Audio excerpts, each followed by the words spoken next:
कल हम लोग श्रवण कर रहे थे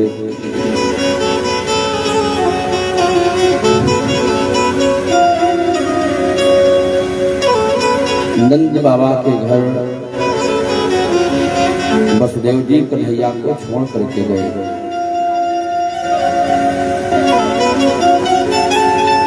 साठ वर्ष की अवस्था में नंद बाबा को आज बेटा मिला हुआ है। सुखदेव जी कहते हैं कि परीक्षित, नंद के घर बेटा नहीं हुआ तो आया कौन है? कहा नंद घर आनंद भयो जय कन्हैया लाल। नंद के यहाँ स्वयं आनंद ही आया है, क्योंकि परमात्मा आनंद का सागर है। इसलिए आज नंद बाबा बिल्कुल दिल खोल करके जो कुछ भी है वो दान कर रहे हैं। नंदो महामनास्तेभ्यो वाशो अलंकार गोधनम।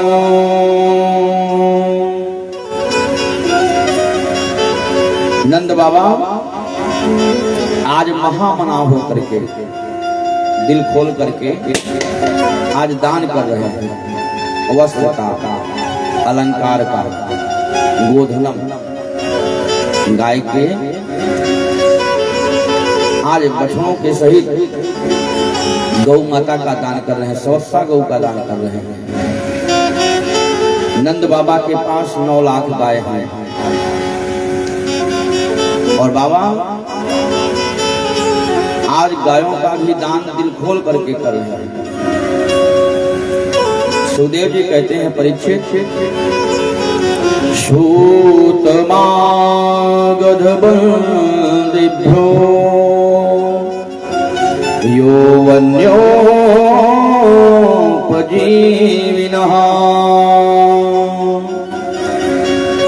दरवाजे पर कोई भी याचक आ रहा है तो आज नंद बाबा बड़े प्रेम के साथ दान कर रहे हैं।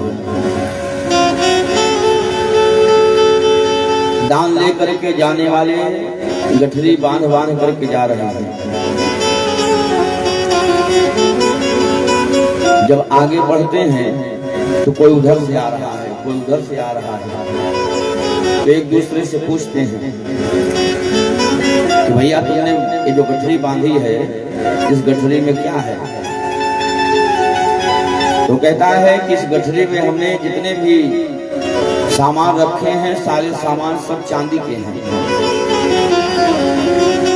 तो दूसरा कहता है ले भी जा रहे हो तो चांदी, तो तुमने क्या लिया है? कहा हमने तो सब सोने के बर्तन रखे, सोने के आभूषण रखे।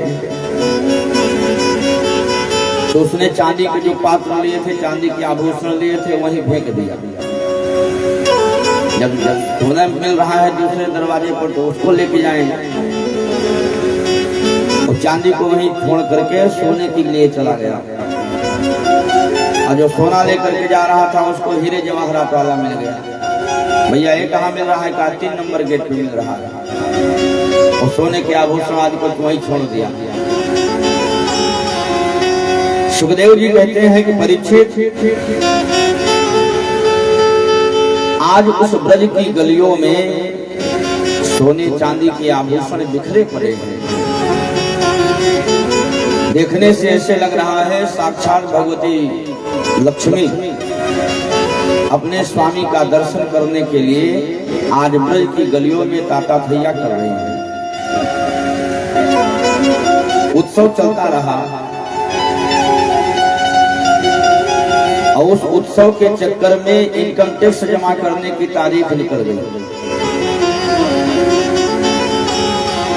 क्योंकि बाबा के पास 9 लाख गाय हैं।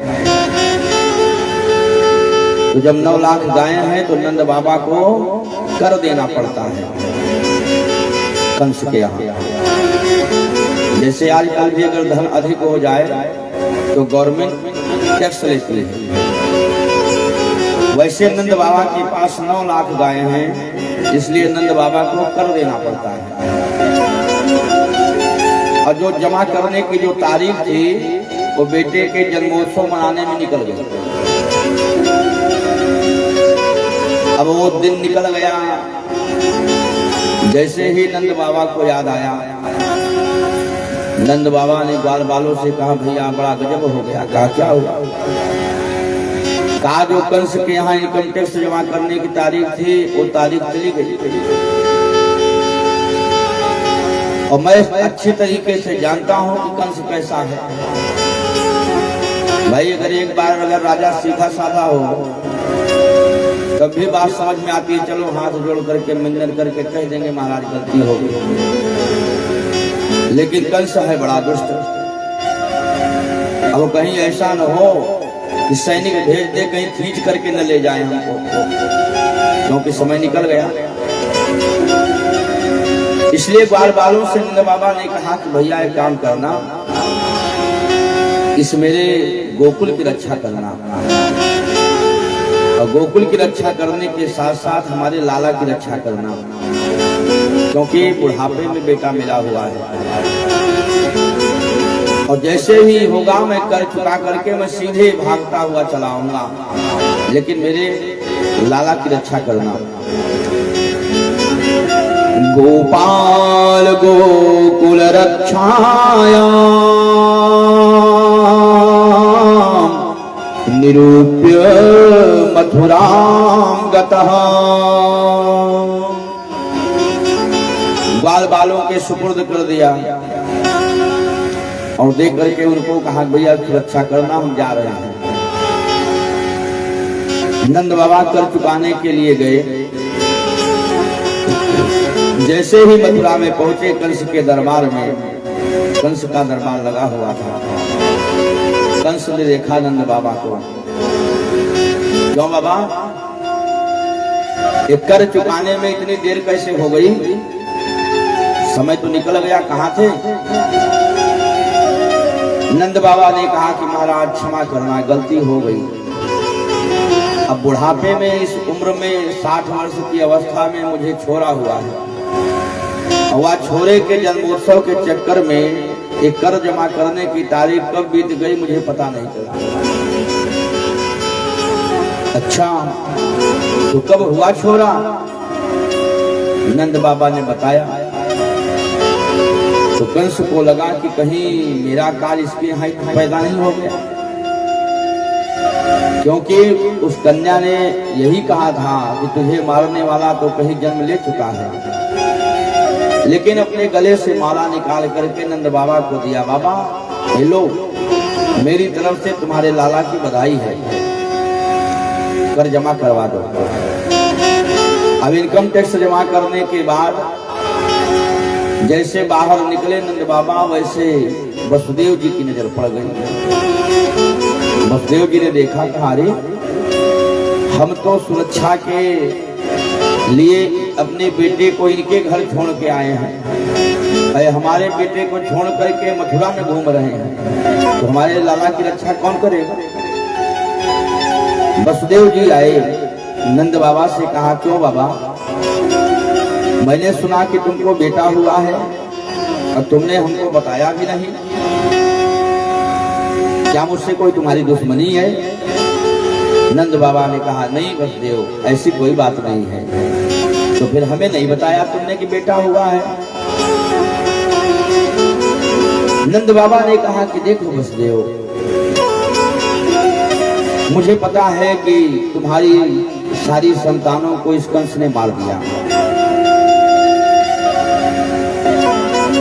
एक कन्या बची हुई थी, उसको भी इसने मारना चाहा, इसके हाथ से छूट करके चली गई।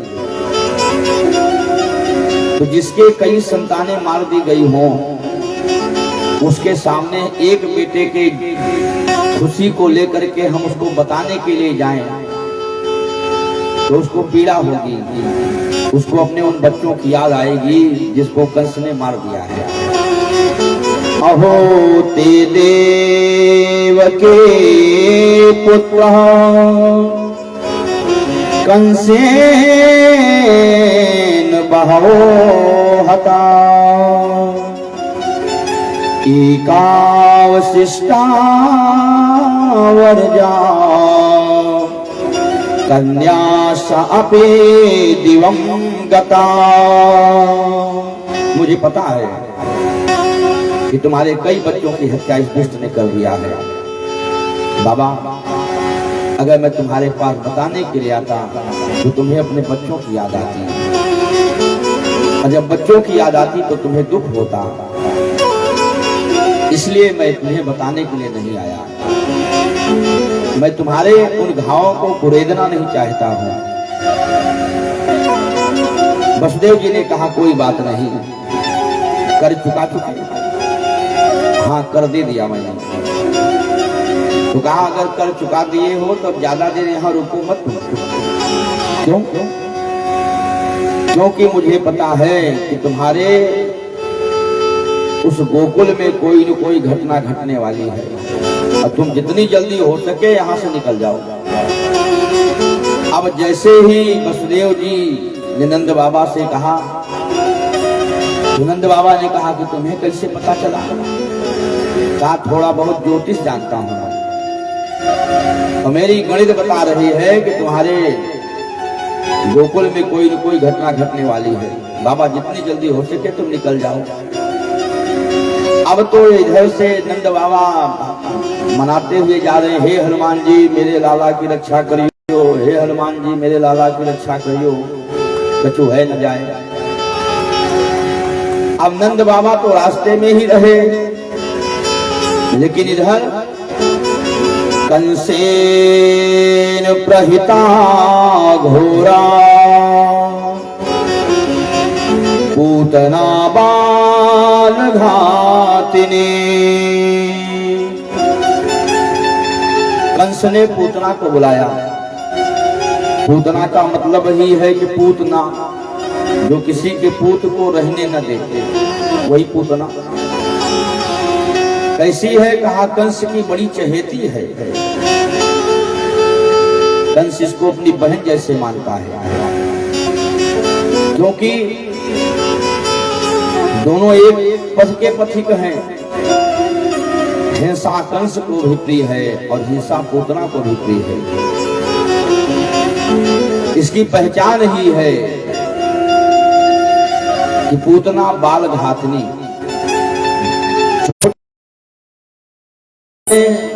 कि नंद बाबा तो रास्ते में ही रहे, लेकिन पूतना पहले पहुंच गई।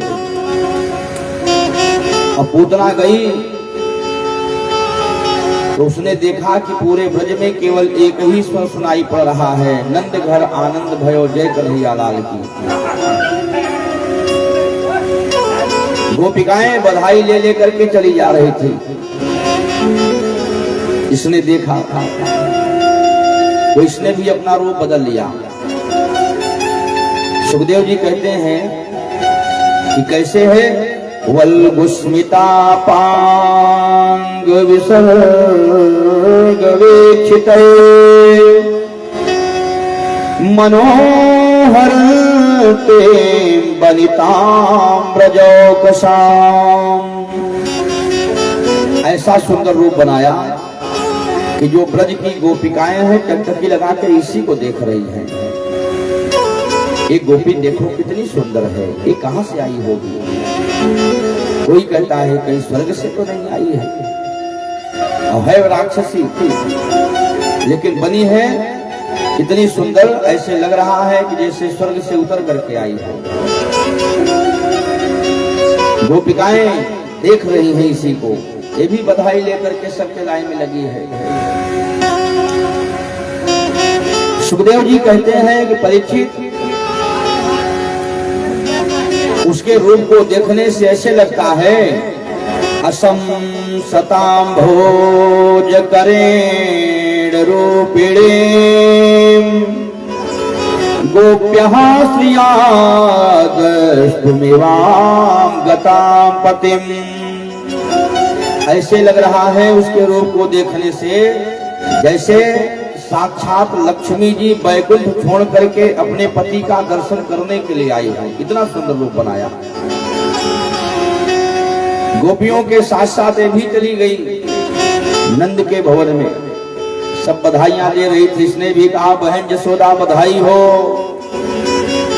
जसोदा जी ने देखा कि आज तक इसको मैंने ब्रजभूमि में कहीं नहीं देखा, ये पूरे ब्रज की गोपियों को मैं जानती हूँ लेकिन इसको आज तक मैंने कहीं देखा नहीं है।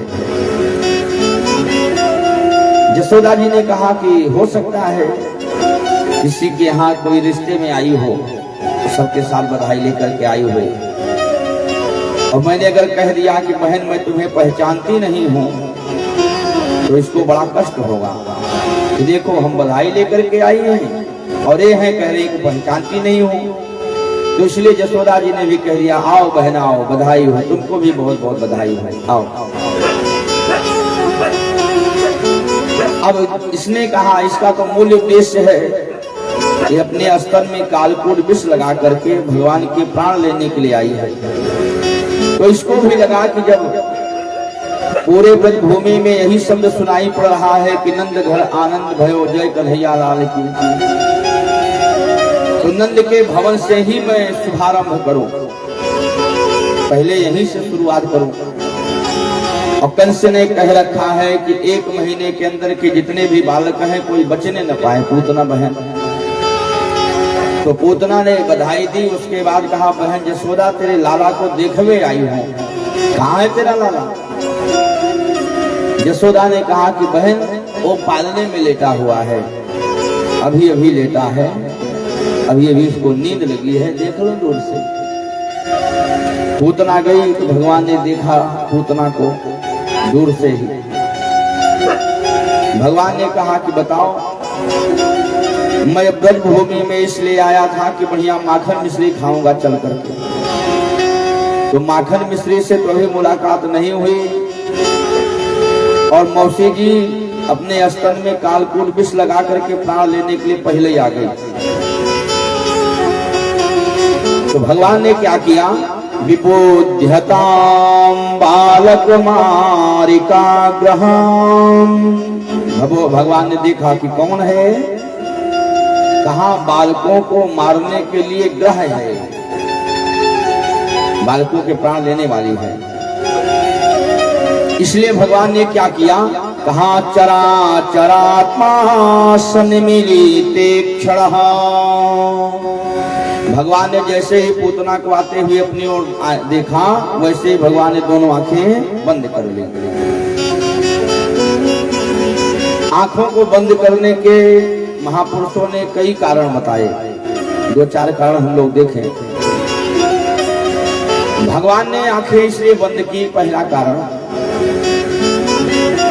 कि पूतना मायावी रूप बना करके आई है, उसका असली रूप नहीं है जो लक्ष्मी जैसे सुंदर बन करके आई है। तो पूतना असली रूप में नहीं है, पूतना बनावटी रूप बना करके आई है, मायावी है। और भगवान कौन है, कहा भगवान है मायापति। भगवान ने कहा कि अगर इस मायावी पूतना को जो माया से अपना रूप बना करके आई है, अगर कहीं मेरी नजर इसके ऊपर पड़ गई तो इसका जो असली रूप है वो प्रकट हो जाएगा, ये डुप्लीकेट वाला गायब हो जाएगा, क्योंकि मेरे सामने बनावटी काम नहीं चल सकता है। किसन मुख हो जीव मोहि जबहि, जन्म कोटि अघना सहित बहि। पाप जब कट जाते हैं वो निष्पाप हो जाता है, और ये मायावी रूप बना करके आई है, इसके अंदर जो बालकों के मारने का जो पाप है, ये पूतना मुझे छोड़ करके चली जाएगी, और ये जाएगी तो अन्य बालकों की हत्या करेगी। इसलिए भगवान ने कहा कि आंख बंद कर लेने में भलाई है। दूसरा, कहीं इसका मायावी रूप जो बना है ये गायब हो जाएगा, असली रूप इसका जो विकराल है वो प्रकट हो जाएगा। इसलिए भगवान ने आंखें बंद कर दी। अथवा भगवान ने आंखें इसलिए बंद की कि भगवान के जो नेत्र हैं, एक सूर्य और एक चंद्र है, ये 2 मार्ग हैं। दोनों ने मानो आंखें बंद होने से दोनों कह रहे हैं, सूर्य कहता है, चंद्र कहता है, हम इस पापड़ी को अपने मार्ग से आपके धाम जाने नहीं देंगे। अथवा भगवान ने आंखें इसलिए बंद कर ली कि आज पूतना अपने स्थल में कालकूट विष लगा करके आई है और भगवान के एक एक रोए में करोड़ों करोड़ों ब्रह्मांड विराजमान है। रोम रोम प्रतिलागे कोटि कोटि ब्रह्मांड। सारी सृष्टि आज व्याकुल हो गई कि अगर प्रभु ने कालकूट विष का पान कर लिया तो इससे कहा सारी सृष्टि नष्ट हो जाएगा। सारी सृष्टि में हड़कंप मच गया कि अगर भगवान ने कालकूट विष पी लिया तो हम सबका क्या होगा। तो मानो भगवान ने आंख बंद करके सारी सृष्टि को सावधान कर रहे हैं, चिंता मत करो, कुछ नहीं होगा, घबराओ मत, मैं हूं। इसलिए मानो आंख बंद करके भगवान सबको सांत्वना दे रहे हैं। अथवा भगवान आंख बंद करके ध्यान लगा रहे हैं, किसका कहा, बाबा भोलेनाथ का, कि बाबा मौसी जी हमें कालकूट विष पिलाना चाहती हैं, तो अब आप विष पीने के बड़े माहिर हो, समुद्र मंथन से विष निकला था तो आप पी गए थे, तो बाबा विष आप पी लो और जो माँ पूतना का जो दूध है इसका दूध मैं पी लूं। तो मानो आंख बंद करके भगवान शिव को याद कर रहे हैं। अथवा वेद कहता है कि भद्रम कर्णेभिः शृणुयाम देवा भद्रम पश्येमाक्षभिर्यत्राः। वेद कहता है कि दृष्टि उसी के ऊपर डालना चाहिए जो दृष्टिपात दिखे, उसी के ऊपर दृष्टिपात करना चाहिए। इसलिए भगवान ने कहा कि पूतना बाल घातनी है, इसके ऊपर दृष्टि डालना ठीक नहीं है। इसलिए भगवान ने आंखें बंद कर ली। पूतना गई, पूतना ने गोविंद को उठाया और उठा करके अपना अस्त्र भगवान के मुख में दे दिया। अब भगवान उसका दुग्ध पान करना शुरू किया और स्तन पान करते करते धीरे धीरे भगवान ने उसके प्राण खींचना शुरू कर दिया। अब जैसे ही भगवान ने प्राण खींचना शुरू किया तो पूतना व्याकुल हो गई, उसके नेत्र निकलने लगे बाहर। उसका जो बनावटी रूप था धीरे धीरे प्रकट होने लगा। अब पूतना निकल करके महल से लेकर के भगी आकाश मार्ग से और चीख रही है, सामुंच मुंचालमिते प्रभाषिणे। पूतना कह रही है, चीख रही है, छोड़ दे, छोड़ दे, अरे छोड़ दे, दुष्ट छोड़ दे। वो जितनी चीख रही है उतना ही भगवान मुस्कुरा रहे हैं। भगवान ने कहा कि मौसी जी यही तो नहीं सीख पाया मैं आज तक। पहले मैं किसी को पकड़ता नहीं हूं और यदि पकड़ लेता हूं तो बिना उद्धार किए छोड़ता नहीं हूं। अब पकड़ लिया है तो छोड़ने वाला नहीं हूं। पूतना लेकर के भगवान को गोकुल से मथुरा की ओर भागना चाहती थी, लेकिन भगवान ने बीच में ही कहा उसके प्राणों का हरण कर लिया और गोविंद के साथ वो धरती पर आकर के गिर पड़ी। अब जितने भी बाल बाल हैं, माँ यशोदा हैं, भाग भाग करके सब वहां पहुंच गए। मैया यशोदा तो बड़ी व्याकुल है, मेरे लाला का क्या हुआ, मेरे लाला का क्या हुआ। राक्षसी लेकर के भागी। सुखदेव जी कहते हैं कि पूतना का इतना विशालकाय शरीर है, कुछ महापुरुषों का अपना अपना मत है कि जहां उसका हाथ पड़ा उसको हाथरस कहा गया, जहां उसकी अलके गिरी वो अलीगढ़ हो गया, जहां उसके कान पड़े वो कानपुर कहलाया। अपने अपने विचार है। अब पूतना गिरी, ग्वाल बाल दौड़ करके गए, मैया यशोदा दौड़ करके आई। अब ग्वाल बाल कहते हैं, भैया गजब है गयो, देखो इसको, हमारे लाला को लेके भागी और सो ठोकर लगी तो धम्म से गिरी, उसको मर गई। दूसरा कहता है, दारी के तेरी बुद्धि बिगड़ गई है। अरे अगर लाला को लेकर के भागी और ठोकर से अगर गिरती तो मुंह के बल गिरती, तो मुंह के बल नहीं गिरी है, गिरी तो सीधे है। दूसरा कहता है गिरी सो गिरी, लेकिन एक काम गड़बड़ कर गई। कहा क्या? कहा मथुरा और गोकुल के रास्ते में गिरी, ये पूरा रास्ता जाम कर दिया इसने, इतना विशाल शरीर इसका है। किसी तरीके सीढ़ी लगा करके उसके वक्षस्थल से गोविंद को उतारा गया, और जब उतारा, जैसे ही जसोदा जी की गोदी में दिया, मैया जसोदा लेकर के आई। मैया जसोदा ने कहा कि ये लालच, इसने तो मुर्दे को छू लिया, अछूत हो गया है, तो करती क्या है? कहा मोर के पंख को लिया। अब मोर के पंख को लेकर के भगवान को झाड़ रही है, इसको नजर न लग जाए।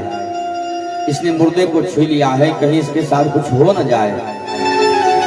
और झाड़ती भी कैसे हैं? इंद्रियाणि हृषिकेशः प्राणान् नारायणो अवतो। भगवान को झाड़ रही है, नजर उतार रही है, और भगवान के नाम से ही झाड़ रही है। और भगवान मुस्कुरा रहे, वारी मैया मुझे ही झाड़ रही हो, मेरी ही नजर उतार रही हो, और मेरे नाम से ही उतार रही है। आज इतने में नंद बाबा आए। नंद बाबा ने देखा तो बड़ी भीड़ लगी थी। अब नंद बाबा को याद आया, बड़ी भीड़ लगी है तो कुछ कछु भयो का। ग्वाल बालों से पूछा, ग्वाल बालों से कहा भैया का भयो? ग्वाल बालों ने कहा बाबा गजब है गयो। कहा का हुआ? कहा ये पूतना राक्षसी तेरे लाला को लेके भागी, तो ठोकर लगी, धम्म से गई सो मर गई। दूसरा कहता बाबा मर गई सो मर गई, लेकिन गोकुल और मथुरा का रास्ता जाम कर गई, अब क्या करें? नंद बाबा ने कहा भैया जो भया सो भया, लेकिन मुझको ये पता चल गया कि वसुदेव पक्का ज्योतिषी है। वो पहले कह रहा था कि नंद बाबा जितनी जल्दी हो सके तुम जाओ, कहीं तुम्हारे गोकुल में कोई घटना न घट जाए। सो घट गई। भैया मेरा लाला का, लाला तो सुरक्षित है बाबा। अब समस्या इस बात की है जो रास्ता जाम हो गया, इसका क्या होगा? तो नंद बाबा ने कहा कि देखो इसके गिरने से बहुत से पेड़ टूट गए हैं, सारी लकड़ियां इकट्ठा करो, इसी के ऊपर रख करके आग लगा दो, लकड़ियां भी जल जाएंगी, ये भी जल जाएगा। सुखदेव जी कहते हैं दह्यमानस्य देहस्य धूमश्चा गुरु सौरभः। लकड़ियों को इकट्ठा करके पूतना के शरीर में आग लगा दी गई, और जब आग लगा दी गई तो उस पूतना के शरीर से जो धुआं निकला, उस धुएं से पूरा आसमान गूंज गया। और आज उस धुएं से पूरे आसमान में बड़ी दिव्य सुगंध निकली, बड़ी दिव्य सुगंध निकल रही है उससे शरीर से। सुखदेव जी ने जब कहा तो परीक्षित ने कहा कि गुरु जी एक बात बताओ, पूतना लोक बालघनी। पूतना कौन थी? कोई धर्मात्मा नहीं थी गुरु जी, पूतना तो बालघातनी थी। पूतना बालघातनी राक्षसी रुधिरासना। पूतना केवल बालकों की हत्या ही नहीं करती है, पूतना बड़ी दुष्ट है। पूतना लोक बालघनी, बच्चों को मारने वाली है, और मारती ही नहीं है, कहा उनके रक्त को पी जाती है, रुधिरासना, रुधिर को पी जाती है। तो गुरुदेव ऐसी जो दुष्ट है, जो बालकों की हत्या करके उनके रक्त का पान करने वाली है और राक्षसी है। जिघांस यापाय हरे, तो आखिर उसके शरीर से ये सुगंध क्यों निकली? सुखदेव जी ने कहा कि पूतना भले ही राक्षसी है, पूतना भले ही बालकों की हत्या करने वाली है, पूतना भले गलत काम करती है, लेकिन पूतना के शरीर से जो सुगंध निकली उसका एक कारण जानते हो क्या है? क्योंकि उसके स्तन का पान मेरे गोविंद ने जो कर लिया, कहा इसलिए उसके सारे पाप नष्ट हो गए, वो निष्पाप हो गए। जिघांसिया पाय हरे अस्तनम दत्ता पिशासद्गतिम।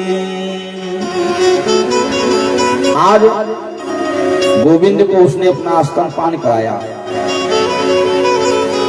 कहा गया है लेभे गतिम धातुताम ततोन्याकम वा दयालुम शरणम व्रजेम। जो माँ को पद देना चाहिए आज भगवान ने वही पद दिया पूतना को, क्योंकि माँ भी अपना स्तनपान कराती है बच्चे को, और पूतना ने भी भगवान को अपना स्तनपान कराया। इसलिए सुखदेव जी कहते हैं कि गोविंद के स्तनपान कर लेने के कारण पूतना निष्पाप हो गई। जिघांस यापाय हरे, भगवान का एक नाम हरि है जो अपने भक्तों के पाप का हरण कर लेते हैं। आज भगवान ने उस पूतना को जो माँ को पद देना चाहिए वो पद प्रदान किया। इसलिए आज उसके शरीर से निकलने वाली जो आज सुगंध है, आज इसीलिए सुगंधित है क्योंकि गोविंद ने स्तनपान किया है। परीक्षित धीरे धीरे समय व्यतीत होता गया। गोविंद 3 महीने के हो गए। अब जब 3 महीने के हो गए तो थोड़ा इधर से उधर, उधर से इधर पलटना सीख गए। एक दिन मैया जसोदा ने देखा कि लाला पलटना सीख गया, करवट बदलना सीख गया, तो मैया जसोदा ने करवट बदलने का उत्सव मनाया। सारी गोपिकाओं को भेजा, भैया लाला करवट बदलना सीख गया है, हम उत्सव मनाएंगे। अब सारी गोपिकाएं आके इकट्ठा हो गई, गीत गाने लगे। जसोदा जी को याद आया कि अभी लाला सोया हुआ है, कहीं इसकी नींद न टूट जाए। तो पालना उठाया और पालना ले जाकर के घर के बाहर ले गई। बैलगाड़ी खड़ी थी, उसी बैलगाड़ी में टांग दिया। यहाँ रहेगा तो कम से कम नींद भर सो जाएगा, घर में रहेगा तो इसकी नींद टूट जाएगी। अब जैसे मैया पालना बैलगाड़ी में लटका करके वो चली गई, इतने में कहा जब कंस के पास पूतना लौट करके नहीं गई तो कंस ने दूसरे दैत्य को भेज दिया शक्तासुर को, जाके देखो तो पूतना गई तो लौट के नहीं आई। अब शक्तासुर आया तो उस समय भगवान का पालना बैलगाड़ी में टंगा हुआ था। अचानक भगवान की आंख खुली, भगवान ने ध्यान से देखा, ऊपर शक्तासुर मंडरा रहा था और नीचे गीतों के स्वर गूंज रहे थे। तो भगवान को लगा कि ये गीत कहाँ गाए जा रहे हैं। जब ध्यान लगाया तो कहा, ओ गीत मेरे घर में गाए जा रहे हैं। अब गीत भी गाए जा रहे हैं तो मेरे लिए गाए जा रहे हैं, और जिसके लिए गीत गाए जा रहे हैं वो घर के बाहर बैलगाड़ी में लटक रहा है। अब भगवान ने क्या किया, उसी समय शक्तासुर जैसे ही भगवान के नजदीक आया तो भगवान ने एक लात मारी तो बैलगाड़ी के सही शक्तासुर चला गया आकाश में। शक्तासुर का भी गोविंदाय नमो नमः, बैलगाड़ी के भी परखच्चे उड़ गए।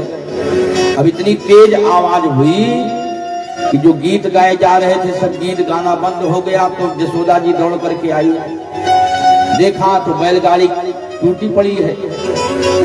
अब पालने में कन्हैया रो रहे हैं, छोटे छोटे जो ग्वाल बाल हैं वो खड़े हैं। मैया जसोदा ने देखा, कहा भैया आंधी तूफान कछु चले ना, तो यह बैलगाड़ी टूट कैसे गई। तो जो छोटे छोटे ग्वाल बाल थे जिन्होंने देखा था वो बता रहे थे, मैया जब तेरा लाला रोने लगा ना तो हम लोग आए इसको तुम्हारे पास पहुंचाने के लिए। इसके पास हम लोग पहुंचते उसके पहले ही तेरे लाला ने बैलगाड़ी में ऐसी लात मारी तो बैलगाड़ी को आकाश को चली गई, और मैया गिरी ना तो बैलगाड़ी के परखच्चे उड़ गए।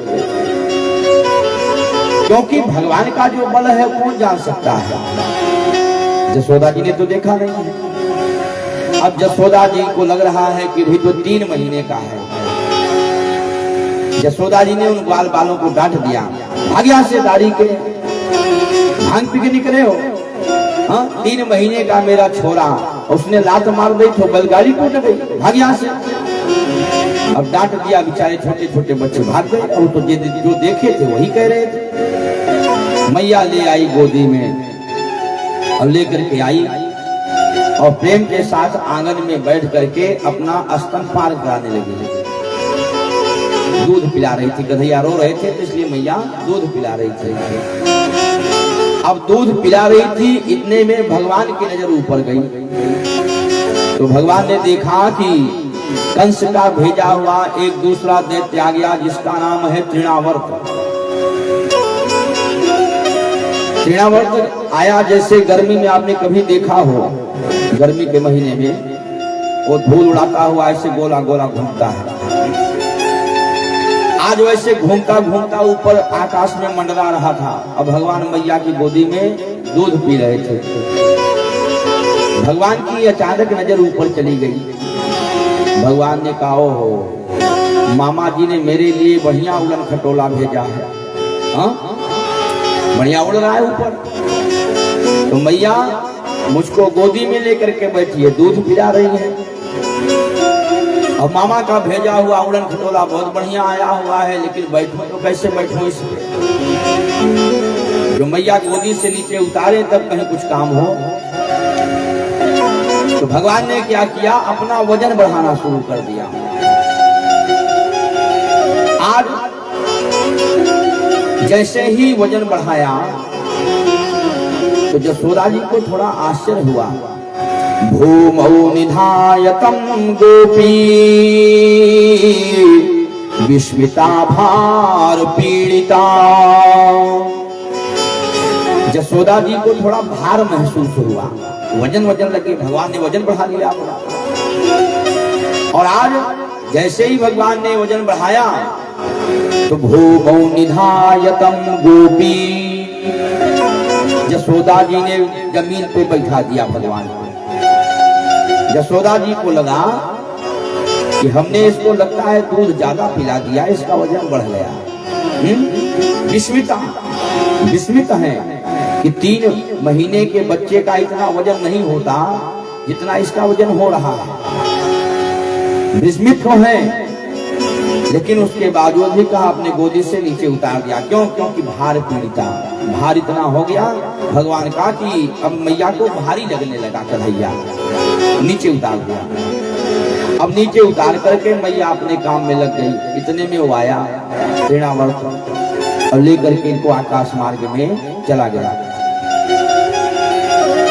सुखदेव जी कहते हैं कि परीक्षित वो तृणावर्त पूरे ब्रज में लेकर के घूम रहा है भगवान को, और भगवान उसकी गोदी में बैठे बैठे पूरे ब्रजमंडल का भ्रमण कर रहे हैं। देख रहे हैं वहीं से, ये ललिता सखी को घर, ये विशाखा को घर, ये राधिका को घर, ये कलावती को घर, आज सारे गोपियों का घर देख रहे हैं। किसी ने कहा कि इस सब सखियों का घर क्यों देख रहे हैं भगवान? तो सुखदेव जी कहते हैं आगे चल के चोरी जो करना है उनको, अब चोर तो बढ़िया वही है जो पहले से सब रास्तों की जानकारी रखे कि किधर से भागना है, किधर जाना है, किधर आना है। तो इसलिए कहा चोरी करना है ना, इसलिए सबके घर का निरीक्षण कर रहे हैं। अब जैसे ही तृणावर्त भगवान को लेकर के आज मथुरा की ओर जब जाना चाहा तो भगवान ने कहा अच्छा ब्रज छुड़ाना चाहता है मेरा। तो भगवान ने अपना वजन बढ़ाया, और जब भगवान ने वजन बढ़ाया तो उसको लगा कि कहीं मैं धोखे में नंद के भवन का कोई पत्थर तो नहीं उठा लिया झटके में, इतना वजन है। भगवान मुस्कुराए, कहा रे कितना मूर्ख है ये तृणावर्त, मेरे भक्त पत्थर में मेरा दर्शन करते हैं, इसको देखो ये मुझ में पत्थर का दर्शन कर रहा है, कह रहा है कहीं पत्थर तो नहीं उठा लिया। भगवान ने कहा कि तू चिंता मत कर, तू मुझ में पत्थर का दर्शन कर रहा है तो तुझको पत्थर पर ही पटकूंगा ले जाकर। और भगवान ने उसका कस करके गला पकड़ा और पकड़ करके ला करके उसी ब्रजभूमि के पत्थर पर ला करके पटक दिया। तृणावर्त के भी प्राण पे उड़ गए। सुखदेव जी कहते हैं कि परीक्षित, जो भी दैत्य आता है वो लौट करके नहीं जाता। कंस को बड़ा आश्चर्य हो रहा है कि जो गया तो लौट के नहीं आया, पूतना गई सो लौट के नहीं आई, सत्यासुर गया सो लौट के नहीं आया, तृणावर्त गया वो लौट के नहीं आया। और जो नहीं आ रहे हैं, इसलिए कंस का जो विश्वास है धीरे धीरे बढ़ रहा है कि कहीं यही तो मेरा काल नहीं है। अब धीरे धीरे कन्हैया 1 वर्ष के हो गए तो वसुदेव जी ने कहा अपने गुरु जी से, गर्गाचार्य से, कि गुरुदेव हम तो नहीं जा सकते, आप चले जाते एक बार पता करके आते कि मेरे दोनों बालकों की क्या स्थिति है। अब गर्गाचार्य जी से जब कहा तो गर्गाचार्य जी वहां से आए। नंद बाबा ने बड़ा स्वागत किया, प्रणाम किया, आशीर्वाद लिया। उसके बाद कहा कि महाराज हमारे 2 बच्चे हैं, उनको भी आशीर्वाद दे दो, उनको भी आपका आशीर्वाद मिल जाए संत का। तो गर्गाचार्य जी ने कहा कि नाम बताओ दोनों का क्या है, क्या नाम है। अब जो कहा तो नंद बाबा ने कहा, अरे बाबा गजब है। जो कहा क्या हुआ? कहा अरे साल भर हो गया आज तक हमने उनका नाम ही नहीं रखा, कुछ ऐसा ही चल रहा है। महाराज बड़ी कृपा करी आपने, बड़े अच्छे मौके पर आए हो। अब आप जैसा महात्मा कहाँ मिलेगा, आप आ गए हो तो आप ही नामकरण संस्कार कर दो, इनका नाम रख दो। गर्गाचार्य जी ने कहा कि देखो मैं यदुवंशियों का गुरु हूँ और यदि मैंने बच्चों का नामकरण संस्कार किया तो कंस को पक्का भरोसा हो जाएगा कि जो बेटा है तुम्हारा वो बेटा वसुदेव का है। अब समस्या बढ़ जाएगी, इसलिए हम यह काम नहीं कर सकते।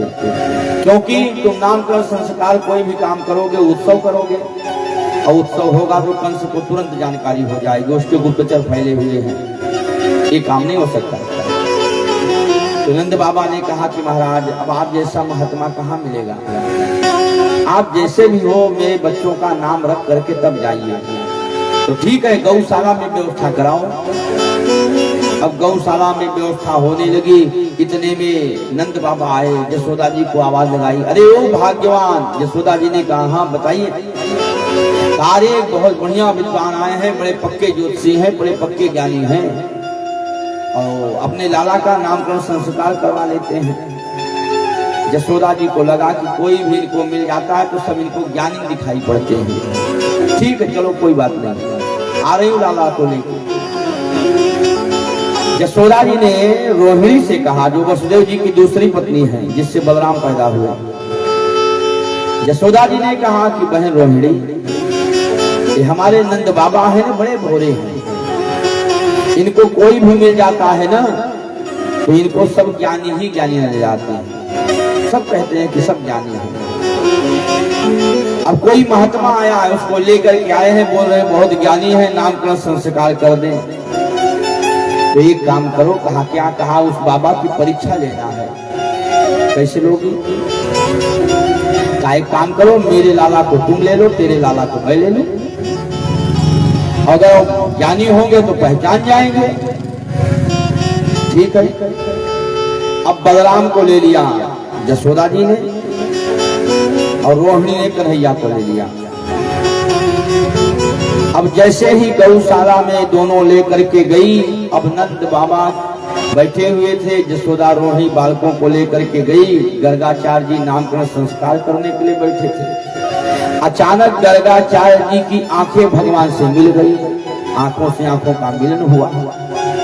अब जैसे भगवान से आंख मिली गर्गाचार्य की, वैसे ही बाबा समाधि में चले गए। अब बाबा न हिले, न बाबा डोले, न कुछ बोले, बिल्कुल एकदम समाधिस्थ। जाओ भैया चलने दो, बार बार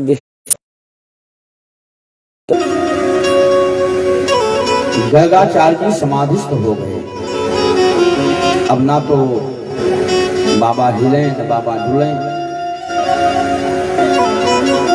यशोदा जी और रोहिणी दोनों बालकों को लेकर के सामने बैठी है कि बाबा नामकरण संस्कार करेंगे। अब बाबा बिल्कुल समाधिस्थ हो गए। इतने में यशोदा जी ने कहा कि बहन रोहिणी 2-4 मिनट हो गए, 10 मिनट हो गए। तो रोहिणी से कहा यशोदा जी ने कि बहन रोहिणी कि बाबा हिले न बाबा ने डुले न बाबा कुछ बोले। रोहिणी ने कहा कि बहना देख लो सांस चल रही है कि वहू नहीं चल रही है। हाँ, हिल नहीं रहे हैं, बोल नहीं रहे हैं, तो सांस चल रही है कि नहीं चल रही है। यशोदा ने कहा कि बहन मोको लगे कि बाबा की सांसों न चले। और भैया अगर बाबा को मरने था तो क्या मेरी गौशाला बची थी? हाँ, यहीं आके मरना था इनको। बताओ, बाबा आए हमारी गौशाला में ही शरीर छोड़ दिया लगता है। और दोनों जब बड़ी व्याकुल हुई तब गर्गाचार्य जी ने आंख खोला। हाँ देवी, यशोदा तब कहा अरे बाबा ये क्या हो गया था तुमको? गर्गाचार्य जी ने कहा कि यशोदा मैं इन बालकों का नाम याद कर रहा था कि क्या नाम रखना है, विचार कर रहा था। तो बाबा ऐसे विचार किया जाता है नाम? हमको तो लगा कि तुम पधार गए, ऐसे रह रहे हो। कोई बात नहीं बाबा, ठीक है करो इनका नामकरण संस्कार। यशोदा जी की ओर देखा गोदी में, तो यशोदा जी की गोदी में रोहिणी का बेटा है। गर्गाचार्य जी ने कहा अयम ही रोहिणी पुत्रो रमयन सुहृदो गुणे। ये तुम्हारी जो गोदी में है ना, ये बेटा किसका है? कहा अयम ही रोहिणी पुत्रो, ये रोहिणी का बेटा है। जैसे ही कहा तो यशोदा जी ने रोहिणी की ओर देखा, कहा बहन पक्को ज्योतिषी है बाबा, देखो पहचान गया। गर्गाचार्य जी ने कहा कि देखो इनके लक्षण देख करके ही इनका नामकरण मैं करूंगा।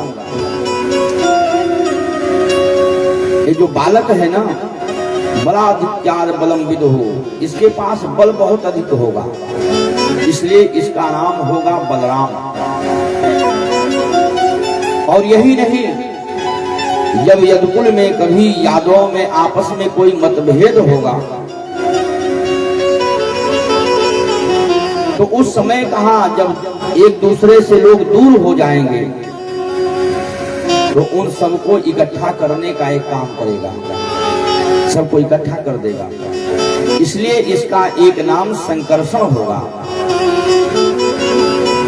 दूसरे बालक की ओर देखा, जब भगवान की ओर देखा तो कहा नंद बाबा इनके नाम में क्या रखूं? कहा क्यों? बहूनि सन्ति नामानि रूपाणि च सुदश्यते। इनके 1-2 नाम नहीं है। कहा तो कहा बहूनि सन्ति नामानि, गोपाल सहस्त्र नाम, विष्णु सहस्त्र नाम, इनके नामों की कोई गणना नहीं है बाबा, इनके अनेकों नाम भरे पड़े हैं। और यही नहीं, कहा ये हर युग में अवतार लेते हैं। कभी इनका वर्ण पीला होता है, कभी इनका वर्ण लाल होता है, और इस समय इनका जो वर्ण है कहा वो श्याम वर्ण है। और इनके लक्षण देख करके मैं रख रहा हूं इदानीम कृष्णताम गतः, इसका नाम कृष्ण होगा। जैसे ही नामकरण रख दिया, यशोदा जी ने कहा कि बाबा नाम तो रखा लेकिन बड़ा टेढ़ा नाम रख दिया है आपने, टेढ़ा नाम है। और भगवान श्री कृष्ण का नाम भी टेढ़ा है, भगवान श्री कृष्ण का काम भी टेढ़ा है। और यही नहीं, जहां भी आपको कन्हैया मिलेंगे टेढ़े ही मिलेंगे, चाहे मुकुट टेढ़ा हो, चाहे सर टेढ़ा हो, चाहे कमर टेढ़ी हो, चाहे पैर टेढ़ा हो, कुछ न कुछ टेढ़ा जरूर होगा।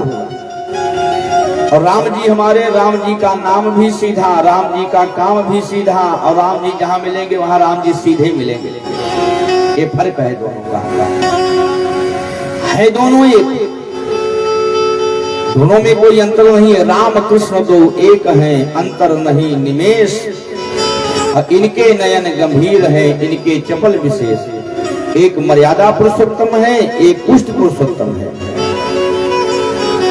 तो भगवान श्री कृष्ण टेढ़े हैं और राम जी सीधे हैं। चर्चा आती है कि एक बार वृंदावन के कोई महात्मा अयोध्या जी गए। अब अयोध्या में गए, सुबेरा हुआ तो जैसे अयोध्या के सारे महात्मा सरजू जी में स्नान करने के लिए जाने लगे, तो जो वृंदावन वाले गए थे वो भी कन्हैया को लेकर के अपने हाथ में उनके साथ जाने लगे। अयोध्या वाले जो महात्मा थे वो सीताराम सीताराम सीताराम सीताराम करते चले जा रहे थे, और जो वृंदावन वाले थे इन्होंने गोविंद को अपने हाथों में लिया था, राधे कृष्णा राधे कृष्णा राधे कृष्णा कर रहे थे। अब जैसे महात्माओं की टोली में गए, राधे कृष्णा जैसे ही किया, वैसे अयोध्या वाले महात्माओं ने डांट दिया इनको, चुप रहो, उस चोर का नाम मत लेना हमारी अयोध्या में। अब लोग जैसे कहा कि उस चोर का नाम यहाँ बिल्कुल मत लेना, कि हमारे राम जी के अयोध्या, हमारे राम जी कितने सीधे साधे, और नंबर 1 का चोर टेढ़ा, लौटा दिया, नहीं जाने दिया साथ। महात्मा लौट आए, तकलीफ तो बहुत हुई, और जब लौटे सरजू जी में स्नान करने न जा पाए, महात्माओं ने डांट दिया तो लौट आए, और जब लेकर के लौटे ना तो हाथ में तो लिया था बांके बिहारी, और खूब डांट रहे थे। भगवान है ना तो भक्त से लड़ता भी है। अब वो महात्मा कह रहा है तुम हो ही ऐसे, अगर चोरी चमारी नहीं किए होते तो कौन कहता तुम, चोरी तुम किए, तुम्हारे भक्तों को 4 बात सुननी पड़ती है, सीधे तो रहे नहीं कभी। चलो अब हमको लगता है कि तुमको कुएं प्याज स्नान करना पड़ेगा, सरजू जी में स्नान तुमको पता है, तुम्हारे कारण मेरा भी छूट गया। अब ले आए, अब बाबा रस्सी बाल्टी लेकर के कुआं में जल निकालने के लिए, अब जब बाल्टी डाली कुएं में तो रस्सी खुल गई। अब रस्सी खुल गई तो बाबा की बाल्टी उसी कुएं में ऊपर तैर रही है। अब बाबा परेशान, अब किससे कहें, वहां के महात्मा वैसे सुनने को तैयार नहीं इनकी बात। अब देख रहे हैं रस्सी खुल गई, बाल्टी ऊपर तैर रही है, बहुत प्रयास किया, बाल्टी नहीं आई ऊपर। इतने में एक बालक आया, एक डंडा लेकर के आया। बाबा क्या हुआ? क्या बताऊं बेटा, हमारी बाल्टी गिर गई कुएं में। तो कोई बात नहीं, चिंता मत करो, मैं भी इससे बड़ा डंडा लेकर के आता हूँ, आपको देता हूँ, निकाल लेना उसी से। हाँ ले आओ। अब एक सीधा सा डंडा बड़ा सा लेकर के आया, लो महाराज इससे निकालो बाल्टी। अब सीधा डंडा है तो उससे बाल्टी कहाँ निकलेगी, बाल्टी फंसेगी तब न निकलेगी। अब महात्मा परेशान हो गए, न निकली बाल्टी। क्या हुआ? बेटा इससे बाल्टी नहीं निकलेगी, इसमें आ ही नहीं रही है, फंसेगी तब न निकलेगी। अच्छा कोई बात नहीं, मैं दूसरा लेके आता हूँ। अब जब दूसरी बार लेके आया तो टेढ़ा सा लेके आया, और जब टेढ़ा से लेके आया तो बाल्टी में फंसाया, और बाबा जी ने बाल्टी तुरंत निकाल ली। तो कहा देखा तुम डांट रहे थे मुझको, बाबा हर समय सीधे रहने से काम नहीं होता है। जब रामावतार था उस समय मैं सीधा था, मैं तुम्हारा गोविंद ही हूँ। मैं तुम्हें बताना चाहता था कि हर जगह सीधे से काम नहीं चलता। रामावतार था, मैं सीधा था। क्यों? क्योंकि उस समय पता था कि दुश्मन कौन है। रामावतार में तो जानकारी थी कि राक्षस कौन है दुष्ट है जो इस धरती का भार है। ये तो पता था कि रावण है, कुंभकर्ण है, मारी सुबाहु ताड़का आदि है, ये पता था उस समय। लेकिन बाबा द्वापर में अगर मैं सीधा होता तो काम चलता। दुनिया को कैद खाने से मुक्त कराने का काम करने वाला मुझको अपने मामा के जेल खाने में जन्म लेना पड़ा, और तब से कहा जन्म से ही लेकर के, कहा शुरू से लेकर के मेरे पीछे हमेशा दुष्टों से ही मेरा पाला पड़ा। 6 दिन नहीं हो पाए, पूतना पहुंच गई, हो गई, तृणावर्त आ गया, सट्टासुर आ गया, कोई न कोई दैत्य बारी बारी से आते ही रहे। और यही नहीं, जब बड़े भी हुए ना तो उस समय कौरवों और पांडवों के बीच में ये नहीं पता चल पा रहा था। वो समय ऐसी स्थिति थी कि ये नहीं पता चल रहा था कि अपना कौन सा सगा संबंधी है जो अपना विरोधी है। महाभारत का युद्ध बड़ा कठिन था। उस समय तो ये नहीं पहचान हो पा रही थी कि कौन अपना हितैषी है और कौन अपना शत्रु है। तो अगर उस समय हम सीधे होते तो इस धरती का भार हम कैसे उतार पाते। तो बाबा, हर समय सीधे से काम नहीं चलता है, कहीं कहीं टेढ़ा होना पड़ता है। हमेशा हमारा पाला तो टेढ़े से ही पड़ा है, तो टेढ़ों की संगति में रहते रहते हम भी टेढ़े हो गए। हमारा कोई दोष नहीं है। तो आज यशोदा जी ने कहा कि बाबा, नाम तो रखा है आपने, लेकिन नाम बड़ा टेढ़ा रख दिया, कृष्ण रखा। अरे हम पढ़ी लिखी नहीं है, हमसे ये नाम बनेगा नहीं, तो हम कनुआ कह करके पुकारेंगे, इसको बलुआ कह करके पुकारेंगे। गर्गाचार्य जी ने कहा कोई बात नहीं, इसका नाम कृष्ण है और इसका नाम बलराम है। यशोदा जी ने कहा कि बाबा, एक तो हमारा ये जो कन्हैया है ना, ये बड़ा सांवला है, काला कलूटा है। अब हमको एक चिंता ये लगी हुई है बाबा, एक बात आप बताओ कि जब आगे जब बड़ा हो जाएगा तो क्या बनेगा? बड़ा होगा तो क्या बनेगा? गर्गाचार्य जी ने कहा कि ये चोरों का सरदार बनेगा, चोरी करेगा, ये चोर बनेगा, ये चोरों का सरदार होगा। यशोदा जी ने कहा कि सच में बाबा की मजाक कर रहे हो? गर्गाचार्य जी ने कहा बिल्कुल सत्य कह रहा हूं, ये चोरों का सरदार होगा ये। बाबा, अब तो एक चिंता हो रही है। कहा क्या? कहा एक तो ये देखने में काला कलूटा, और दूसरे कहा काम कैसा? कहा काम चोरी वाला। तो बाबा, अब एक दिक्कत हमको ये लग रही है कि इसकी शादी विवाह कुछ होगा कि नहीं होगा? शादी होगी इसकी? भाई, कोई अपनी बिटिया काहे को ब्याहेगा? न रूप रंग न ठीक है, न चाल चलन ठीक है, तो कौन बिटिया ब्याह देगा जानबूझ करके? तो बाबा, एक तो देखने में कलूटा और दूसरे कहा काम चोरी का। तो बाबा, अब हमको एक ही दिक्कत है, आप बताओ किसकी शादी उदी होगी? गर्गाचार्य जी ने कहा यशोदा पूछो मत। कहा क्यों? कहा शादी तो होगी इसकी। कहा 16,108 शादी होगी। अरे यशोदा जी ने कहा बाबा, ये तो गजब है, कितनी शादी? कहा हाँ, 16,108 शादी होगी इसकी। यशोदा जी ने कहा कि बाबा, सब गजब ही गजब है। मैया गोदी में बड़े प्रेम के साथ लेकर के कन्हैया को नामकरण संस्कार हुआ तो आई। अब भगवान धीरे धीरे बड़े होने लगे। अब दोनों भैया ब्रज की गलियों में एक दूसरे की उंगली पकड़ पकड़ करके चलते हैं। कभी मैया उनको चलना सिखाती है, कभी मैया उनका श्रृंगार करती है, और श्रृंगार करके जब दोनों को अपने घर से बाहर निकालती है तो दोनों महल से बाहर निकल करके घूमते हैं ब्रज की गलियों में। सूरदास जी ने अपने शब्दों में बड़ा प्यारा वर्णन किया है गोविंद के उस बाल का। किरुन झूने रोने झूने झनन झनन झन बाजत पग पैजनिया।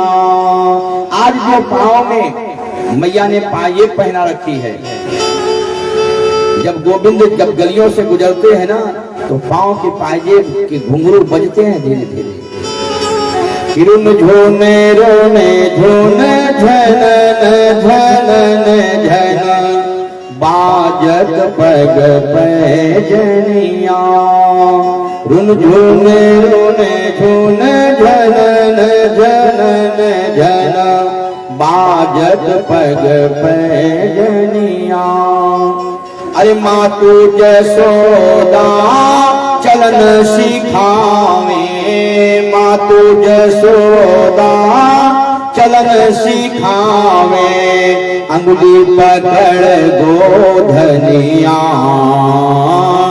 अंगुली पकड़े गोधनिया, रुन झोने रोने झोने जनन जनन जन, बाजत पग पैजनिया। पीत झगुलिया तन पर सोहे, पीत झगुलिया तन पर सोहे, सिर टोपी लटकनिया, रुन झोन रोन झोन जनन जनन जन, बाजत पग पैजनिया। सुखदेव जी कहते हैं परीक्षित, सूरदास जी ने बड़ा ही प्यारा वर्णन किया है। अरे तीन लोक जाके उधर विराजे, तीन लोक जाके उधर विराजे, ताही न चावे ग्वालिनिया, अरे ताही न चावे ग्वालिनिया, रुन झोन रुन झोन जनन जनन जन, बाजत पग पैजनिया। सूरदास प्रभु तन को निहारे, सूरदास प्रभु तन को निहारे, सकल विश्व को धनिया, रुन झोन रुन झोन जनन जनन जन, बाजत पग पैजनिया। सुखदेव जी कहते हैं कि परीक्षित, दोनों भाई ब्रज की गलियों में एक दूसरे की उंगली पकड़ करके जब घूमते हैं तो गोपिकाएं अपने काम का त्याग करके अपने दरवाजों पर आकर के खड़ी हो जाती हैं और गोविंद के स्वरूप का दर्शन करती हैं। धीरे धीरे जब भगवान कुछ बड़े हुए तो भगवान के तीन धाम हैं, एक ब्रज धाम वृंदावन, दूसरा मथुरा और तीसरा द्वारिकापुरी। और तीन धामों में भगवान के पार्षद अलग अलग हैं। वृंदावन में श्री दामा मधुमंगल आदि हैं, मथुरा में उद्धव आदि हैं और द्वारिकापुरी में सत्यभामा रुक्मिणी आदि हैं।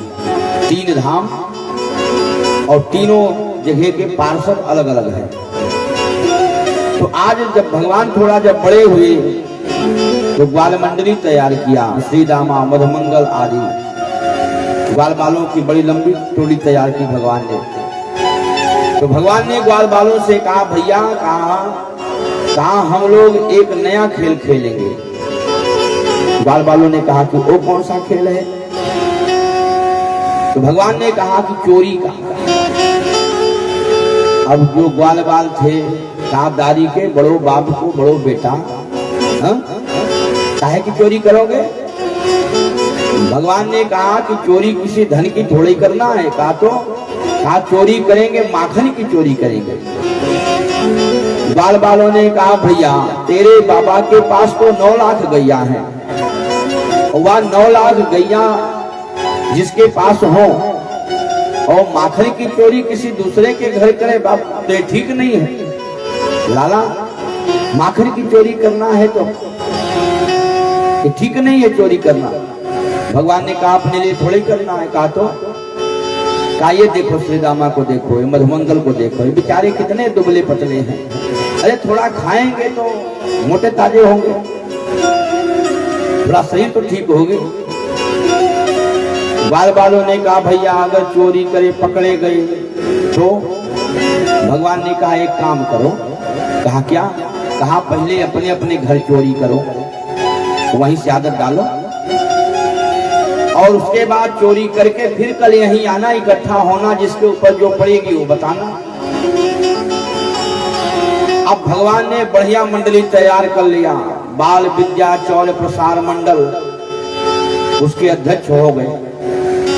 ग्वाल बालों से कहा जाओ अपने अपने घर में चोरी करना और कल यहीं आके मिलना। सारे ग्वाल बाल गए।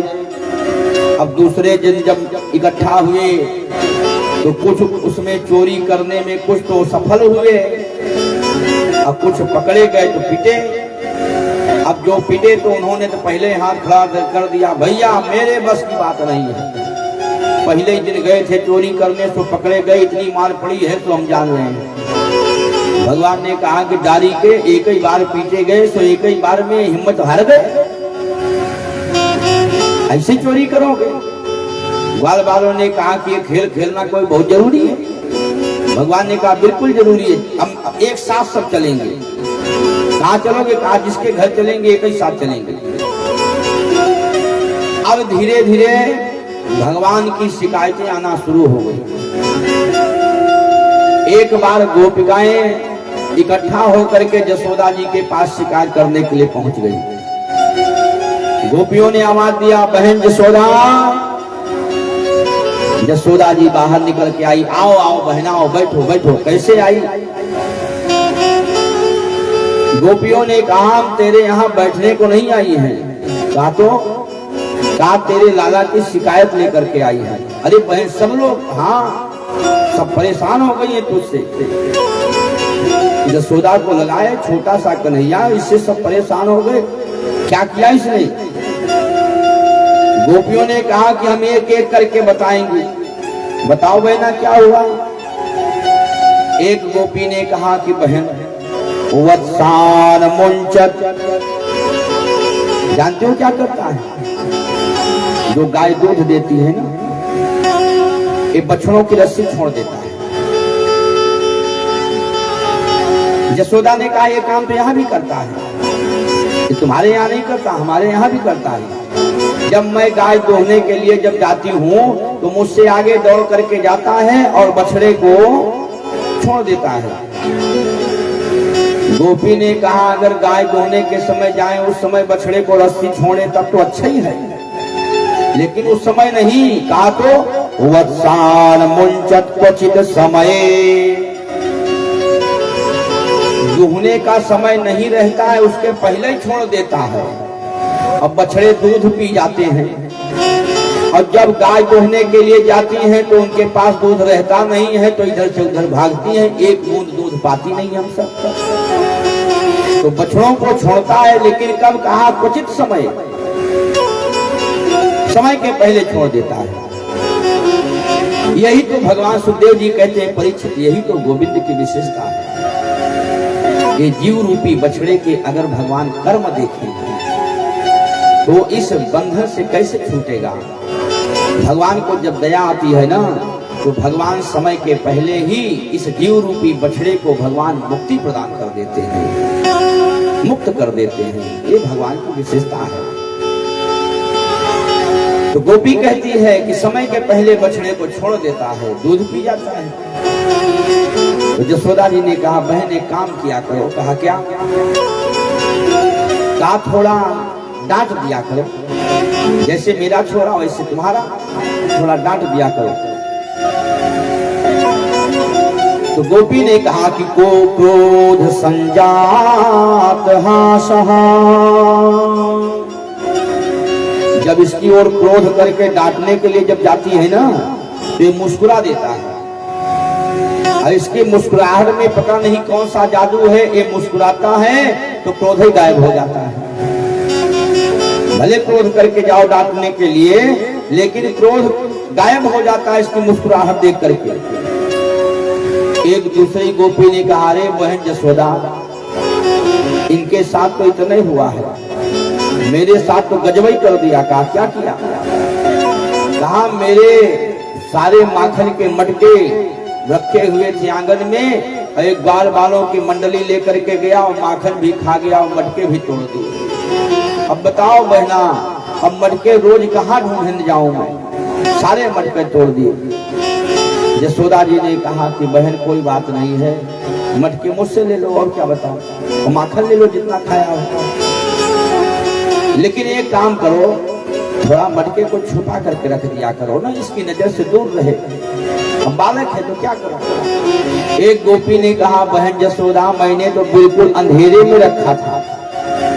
तो कहा बिल्कुल अंधेरे में रखा था, लेकिन तेरे लाला के हाथ में जो तूने मड़ियों के कंगन पहना रखे हैं ना, जैसे अंधेरे में जाता है तो उजाला हो जाता है। और घड़ा दिख जाता है मटका। बहन, इसने अंधेरे में भी जाकर के मटकों में जो रखे हुए थे माखन सब खा गया और खाने के बाद मटके तोड़ दिया। यशोदा जी ने सोचा बड़ी हालत खराब है, क्या क्या करता है, छोटा सा है। यशोदा जी ने कहा बहन एक काम करो। कहा क्या? कहा मटके को थोड़ा ऊपर टांग दिया करो, इसकी पकड़ से ऊंचे रहेगा तो नहीं पाएगा। एक ने कहा अरे भी करके मैं देख चुकी हूँ। कहा क्या किया? कहा हमने तो अपने मटके को ऊपर ही रखा था। तो जानती हूँ क्या किया? एक ग्वाल बालों की मंडली लेकर के जाता है और सब घेर करके खड़े होते हैं, एक पे दूसरा, दूसरे पे तीसरा, तीसरे पे चौथा और सबसे ऊपर तेरा छोरा। मटकी भी तोड़ता है, माखन भी खाता है। यशोदा जी ने कहा तो बड़ी मुसीबत है, अब कहाँ छुपाएगा आदमी। एक ने कहा बहन मैं तो अपने घर ही से बाहर कर दिया मटका। तो जब मटका बाहर कर दिया तो तुम्हारे साथ क्या हुआ? कहा मेरे साथ और गड़बड़ हो गया। क्या क्या हुआ? कहा मेरे घर में गया मंडली लेकर के और जब इसको मटका नहीं मिला तो जितने चूल्हे आदि से सब तोड़ दिया इसने। और जानती हूँ क्या किया? मेरी बिटिया बाहर चारपाई पर सो रही थी, तेरा छोरा गया उसकी चोटिया पकड़ा और चोटिया पकड़ करके खटिया के पटिया में कस के बांध दिया। वो सो रही है और जब बांध दिया उसके बाद उसके कान के पास गया और कान के पास जाकर के कहता है हवा। अब जो हवा किया तो मेरी बिटिया झटके में उठी नींद से। अब जो उठी तो उसकी जो चोटिया थी वो खटिया के पटिया में पहले ही बांध दिया था इसने।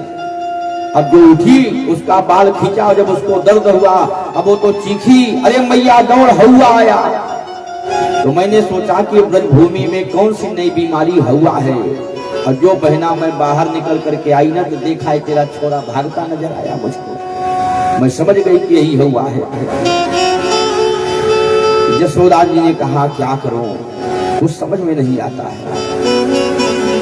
डांटा समझाया बहुत, सबको समझा बुझा करके यशोदा जी ने विदा किया। सुखदेव जी कहते हैं एक बार की बात है, एकदा गृहदासेषु, एक बार की बात है मैया यशोदा के पास तो शिकायत आ ही रही थी, लेकिन एक दिन एक शिकायत और लंबी आ गई। कहा क्या? एक दिन सारे ग्वाल बालों के साथ बलदाऊ भैया आज के साथ ब्रह्मांड घाट पर भगवान खेल रहे थे। एकदा पीडमानस्ते रामज्ञा गोपदार का, ग्वाल बालों के सहित खेल रहे थे और भगवान ने सबकी नजर बचाई और नजर बचा के झट से एक मिट्टी का ढीला उठाया और झट से मुंह में डाल दिया। और जैसे मिट्टी का ढीला मुख में डाला वैसे बलराम जी ने देख लिया, जोरे कन्हैया माटी खाई तैने। कन्हैया ने सर हिला दिया। दाऊ ने कहा देख लाला तू झूठ मत बोल, मैंने अपनी आंखों से देखा है तेने माटी खाई, मुंह खोल। अब भगवान ने मुंह हिला दिया।